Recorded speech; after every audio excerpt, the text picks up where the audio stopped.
لیکن یہ لوگ شک میں پڑے کھیل رہے ہیں۔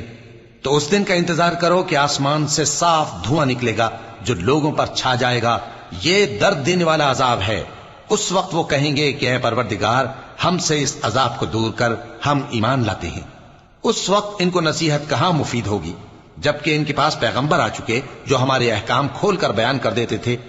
پھر انہوں نے ان سے منہ پھیر لیا اور کہنے لگے، یہ تو سکھایا پڑھایا ہوا ہے، دیوانہ ہے، ہم تو تھوڑے دنوں عذاب ٹال دیتے ہیں مگر تم پھر کفر کرنے لگتے ہو۔ جس دن ہم بڑی سخت گرفت کریں گے تو بے شک انتقام لے کر چھوڑیں گے۔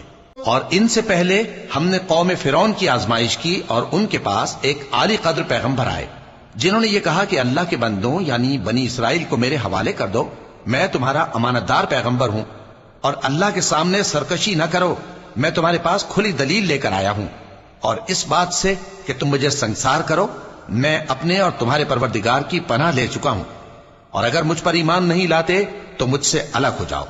تب موسیٰ نے اپنے پروردگار سے دعا کی کہ یہ نافرمان لوگ ہیں۔